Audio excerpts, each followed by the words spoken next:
Dia 14 de julho, Josué capítulo 20.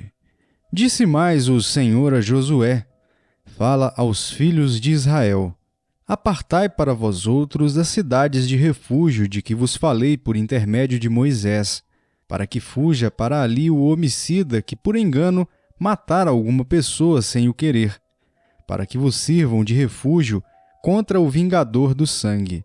E fugindo para alguma dessas cidades, por-se-á à porta dela, e exporá o seu caso perante os ouvidos dos anciãos de tal cidade. Então o tomarão consigo na cidade e lhe darão lugar para que habite com eles. Se o vingador do sangue o perseguir, não lhe entregarão nas mãos o homicida, porquanto feriu a seu próximo sem querer, e não o aborrecia dantes. Habitará, pois, na mesma cidade, até que compareça em juízo perante a congregação, até que morra o sumo sacerdote que for naqueles dias. Então tornará o homicida e voltará à sua cidade e à sua casa, a cidade de onde fugiu. Designaram, pois, solenemente, Quedes na Galiléia, na região montanhosa de Naftali, e Siquém, na região montanhosa de Efraim, e Quiriate-Arba, ou seja, Hebrom, na região montanhosa de Judá. Da além do Jordão, na altura de Jericó, para o oriente, designaram Bezer, no deserto, no planalto da tribo de Ruben, e Ramote, em Gileade, da tribo de Gade, e Golã, em Bazã, da tribo de Manassés. São estas as cidades que foram designadas para todos os filhos de Israel e para o estrangeiro que habitava entre eles, para que se refugiasse nelas todo aquele que, por engano, matasse alguma pessoa, para que não morresse às mãos do vingador do sangue, até comparecer perante a congregação. Josué capítulo 21. Então se chegaram os cabeças dos pais dos levitas a Eleazar o sacerdote e a Josué filho de Num, e aos cabeças dos pais das tribos dos filhos de Israel, e falaram-lhes em Siló na terra de Canaã, dizendo: O Senhor ordenou por intermédio de Moisés que se nos dessem cidades para habitar e os seus arredores para os nossos animais. E os filhos de Israel deram aos levitas da sua herança segundo o mandado do Senhor, estas cidades e os seus arredores. Caiu a sorte pelas famílias dos coatitas. Assim, os filhos de Arão, o sacerdote, que eram dos levitas, tiveram, por sorte, da tribo de Judá, da tribo de Simeão e da tribo de Benjamim, 13 cidades. Os outros filhos de Coate tiveram, por sorte, das famílias da tribo de Efraim, da tribo de Dan e da tribo de Manassés, 10 cidades. Os filhos de Gerson tiveram, por sorte, das famílias da tribo de Issacar, da tribo de Azer, da tribo de Naftali e da meia tribo de Manassés, em Bazã, 13 cidades. Os filhos de Merari tiveram por sorte, segundo as suas famílias, da tribo de Ruben, da tribo de Gade e da tribo de Zebulon, 12 cidades. Deram os filhos de Israel aos levitas essas cidades e os seus arredores por sorte, como o Senhor ordenara por intermédio de Moisés. Deram mais da tribo dos filhos de Judá e da tribo dos filhos de Simeão, estas cidades que nominalmente foram designadas para que fossem dos filhos de Arão, das famílias dos coatitas, dos filhos de Levi, porquanto a primeira sorte foi deles. Assim lhes deram Quiriate-Arba. Arba era pai de Anak, que é Hebrom, na região montanhosa de Judá, e em torno dela os seus arredores. Porém, o campo da cidade com suas aldeias deram a Calebe, filho de Jefoné, por sua possessão. Assim, aos filhos de Arão, o sacerdote, deram Hebrom, cidade de refúgio do homicida com os seus arredores, Líbna com seus arredores, Jatir com seus arredores, Estemoa com seus arredores, Olom com seus arredores, Debir com seus arredores, Aim com seus arredores, Jutá com seus arredores e Bet-Semes com seus arredores. Ao todo, 9 cidades dessas duas tribos. Da tribo de Benjamim deram Gibeão com seus arredores, Gaba com seus arredores, Anatote com seus arredores e Almon com seus arredores. Ao todo, 4 cidades. Total das cidades dos sacerdotes, filhos de Arão, 13 cidades com seus arredores. As mais famílias dos levitas de Coate tiveram as cidades da sua sorte da tribo de Efraim. Disseram-lhes Siquém, cidade de refúgio do homicida, com seus arredores, na região montanhosa de Efraim, Gezer com seus arredores, Quibizaim com seus arredores e Bet-Horon com seus arredores, ao todo 4 cidades. Da tribo de Dan deram Elteque com seus arredores, Gibeton com seus arredores, Aijalon com seus arredores e Gat-Rimon com seus arredores, ao todo 4 cidades. Da meia tribo de Manassés deram Taanaque com seus arredores e Gat-Rimon com seus arredores, ao todo 2 cidades. Total, 10 cidades com seus arredores para as famílias dos demais filhos de Coate. Aos filhos de Gerson das famílias dos levitas deram em Bazã da tribo de Manassés Golã, cidade de refúgio para o homicida com seus arredores, e Bisterá com seus arredores, ao todo 2 cidades.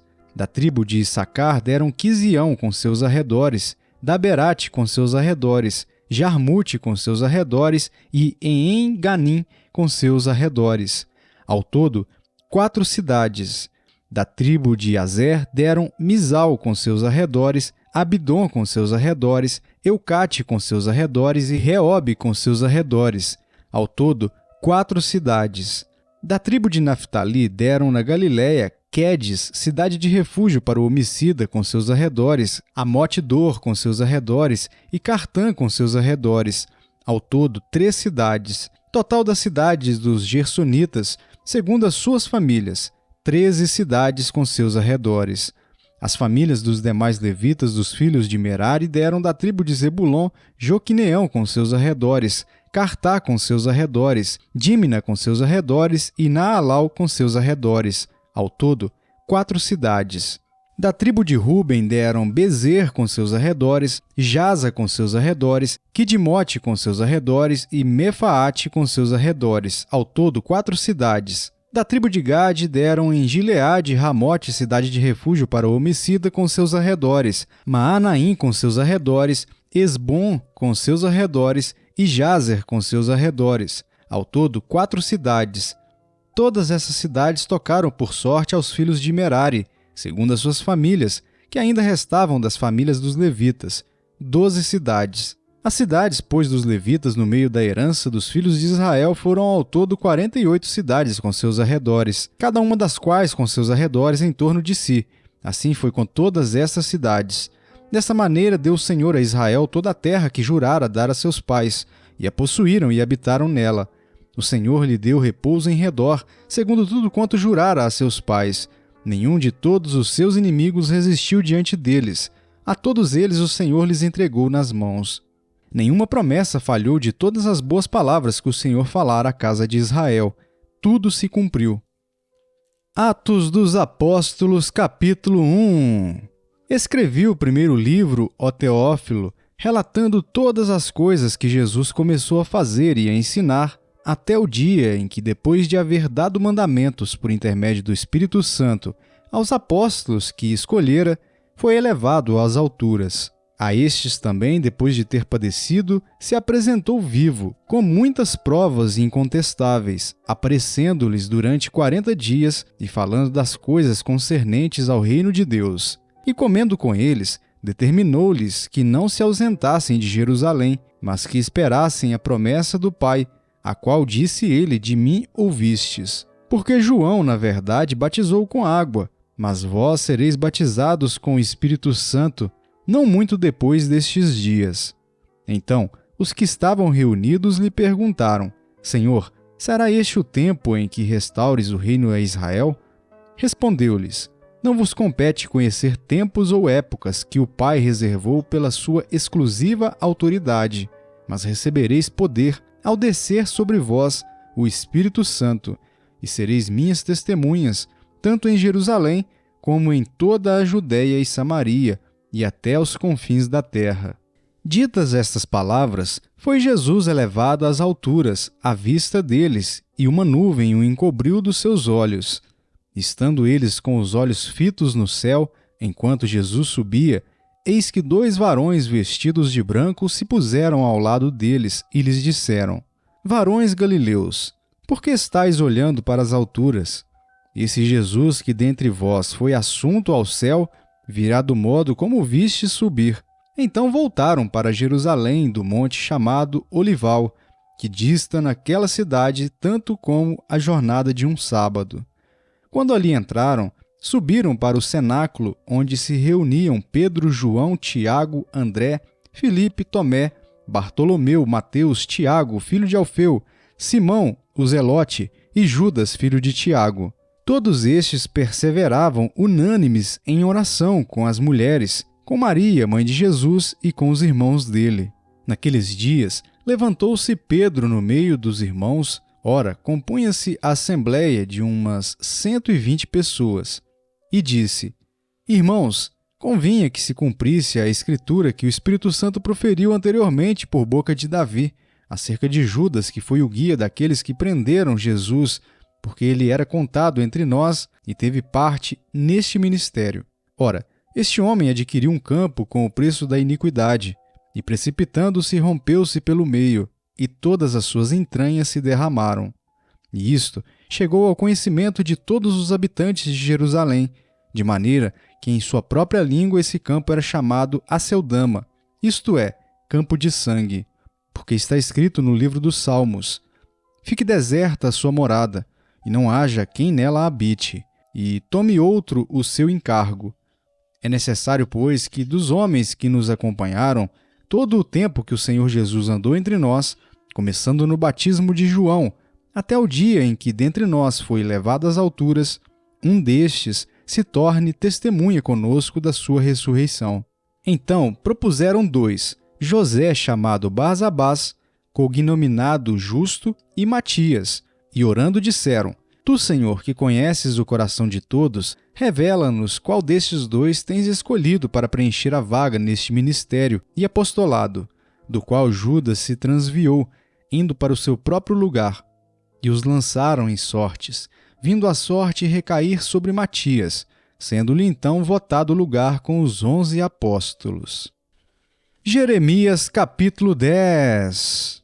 Ouvi a palavra que o Senhor vos fala a vós outros, ó casa de Israel. Assim diz o Senhor: Não aprendais o caminho dos gentios, nem vos espanteis com os sinais dos céus, porque com eles os gentios se atemorizam. Porque os costumes dos povos são vaidade, pois cortam do bosque um madeiro, obra das mãos do artífice, com machado, com prata e ouro o enfeitam, com pregos e martelos o fixam, para que não oscile. Os ídolos são como um espantalho em pepinal, e não podem falar.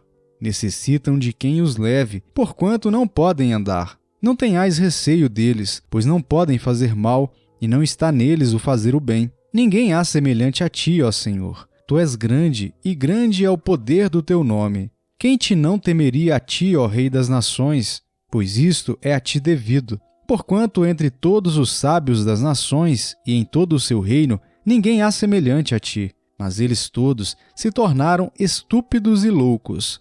Seu ensino é vão e morto, como um pedaço de madeira. Traz-se prata batida de Tarsis e ouro de Ufaz. Os ídolos são obra de artífice e de mãos de ourives. Azuis e púrpuras são as suas vestes. Todos eles são obra de homens hábeis. Mas o Senhor é verdadeiramente Deus. Ele é o Deus vivo e o Rei eterno. Do seu furor treme a terra, e as nações não podem suportar a sua indignação.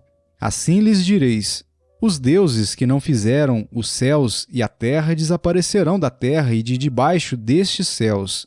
O Senhor fez a terra pelo seu poder, estabeleceu o mundo por sua sabedoria e com a sua inteligência estendeu os céus. Fazendo ele ribombar o trovão, logo há tumulto de águas no céu, e sobem os vapores das extremidades da terra. Ele cria os relâmpagos para a chuva e dos seus depósitos faz sair o vento. Todo homem se tornou estúpido e não tem saber. Todo ourives é envergonhado pela imagem que ele mesmo esculpiu, pois as suas imagens são mentira e nelas não há fôlego. Vaidade são, obra ridícula. No tempo do seu castigo virão a perecer. Não é semelhante a estas aquele que é a porção de Jacó, porque ele é o Criador de todas as coisas, e Israel é a tribo da sua herança. Senhor dos exércitos é o seu nome. Tira do chão a tua trouxa, ó filha de Sião, que moras em lugar sitiado. Porque assim diz o Senhor: eis que desta vez arrojarei para fora os moradores da terra, e os angustiarei para que venham a senti-lo. Ai de mim, por causa da minha ruína, é muito grave a minha ferida.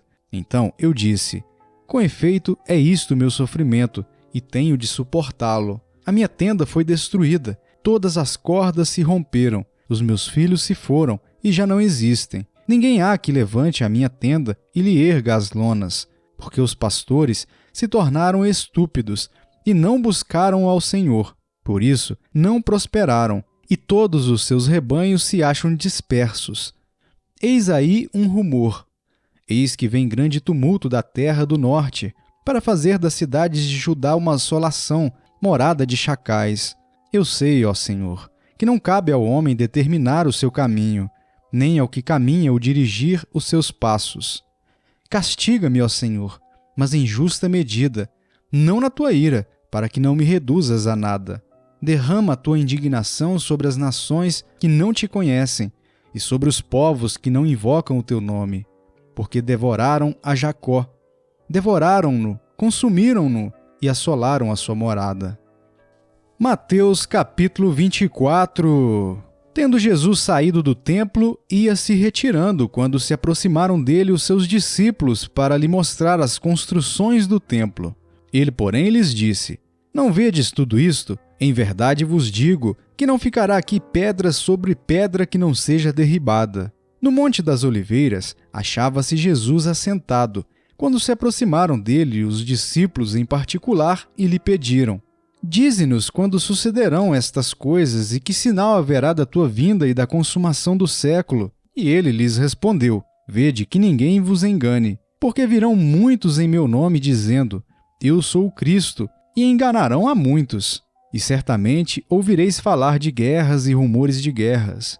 Vede, não vos assusteis, porque é necessário assim acontecer, mas ainda não é o fim. Porquanto se levantará nação contra nação, reino contra reino, e haverá fomes e terremotos em vários lugares. Porém, tudo isto é o princípio das dores. Então, sereis atribulados e vos matarão. Sereis odiados de todas as nações por causa do meu nome. Nesse tempo, muitos hão de se escandalizar, trair e odiar uns aos outros. Levantar-se-ão muitos falsos profetas e enganarão a muitos. E por se multiplicar a iniquidade, o amor se esfriará de quase todos. Aquele, porém, que perseverar até o fim, esse será salvo. E será pregado este evangelho do reino por todo o mundo, para testemunho a todas as nações. Então virá o fim. Quando, pois, virdes o abominável da desolação, de que falou o profeta Daniel no lugar santo, quem lê entenda, então os que estiverem na Judéia fujam para os montes. Quem estiver sobre o eirado, não desça a tirar de casa alguma coisa, e quem estiver no campo, não volte atrás para buscar a sua capa. Ai das que estiverem grávidas e das que amamentarem naqueles dias. Orai para que a vossa fuga não se dê no inverno, nem no sábado, porque nesse tempo haverá grande tribulação, como desde o princípio do mundo até agora não tem havido e nem haverá jamais. Não tivessem aqueles dias sido abreviados, ninguém seria salvo. Mas por causa dos escolhidos, tais dias serão abreviados. Então, se alguém vos disser: eis aqui o Cristo, ou ei-lo ali, não acrediteis, porque surgirão falsos cristos e falsos profetas, operando grandes sinais e prodígios para enganar, se possível, os próprios eleitos. Vede que vulo tenho predito. Portanto, se vos disserem: eis que ele está no deserto, não saiais. Ou, ei-lo no interior da casa, não acrediteis. Porque assim como o relâmpago sai do oriente e se mostra até no ocidente, assim há de ser a vinda do Filho do Homem. Onde estiver o cadáver, aí se ajuntarão os abutres. Logo em seguida, a tribulação daqueles dias, o sol escurecerá, a lua não dará a sua claridade, as estrelas cairão do firmamento e os poderes do céu serão abalados. Então aparecerá no céu o sinal do Filho do Homem. Todos os povos da terra se lamentarão e verão o Filho do Homem vindo sobre as nuvens do céu, com poder e muita glória. E ele enviará os seus anjos com grande clangor de trombeta, os quais reunirão os seus escolhidos dos 4 ventos, de uma a outra extremidade dos céus. Aprendei, pois, a parábola da figueira. Quando já os seus ramos se renovam e as folhas brotam, sabeis que está próximo o verão. Assim também vós, quando virdes todas essas coisas, sabei que está próximo às portas. Em verdade vos digo que não passará esta geração sem que tudo isto aconteça. Passará o céu e a terra, porém as minhas palavras não passarão. Mas a respeito daquele dia e hora ninguém sabe, nem os anjos dos céus, nem o Filho, senão o Pai. Pois assim como foi nos dias de Noé, também será a vinda do Filho do Homem. Porquanto, assim como nos dias anteriores ao dilúvio, comiam e bebiam, casavam e davam-se em casamento, até o dia em que Noé entrou na arca, e não o perceberam, senão quando veio o dilúvio e os levou a todos. Assim será também a vinda do Filho do Homem. Então, 2 estarão no campo, um será tomado e deixado o outro. 2 estarão trabalhando num moinho, uma será tomada e deixada a outra. Portanto, vigiai, porque não sabeis em que dia vem o vosso Senhor. Mas considerai isto: se o pai de família soubesse a que hora viria o ladrão, vigiaria e não deixaria que fosse arrombada a sua casa. Por isso, ficai também vós apercebidos, porque a hora em que não cuidais, o Filho do Homem virá. Quem é, pois, o servo fiel e prudente a quem o Senhor confiou os seus conservos para dar-lhes o sustento a seu tempo? Bem-aventurado aquele servo a quem seu Senhor, quando vier, achar fazendo assim. Em verdade vos digo que lhe confiará todos os seus bens. Mas se aquele servo, sendo mau, disser consigo mesmo: meu senhor demora-se, e passar a espancar os seus companheiros, e a comer e a beber com ébrios, virá o senhor daquele servo em dia em que não o espera e em hora que não sabe, e castigá-lo-á, lançando-lhe a sorte com os hipócritas. Ali haverá choro e ranger de dentes.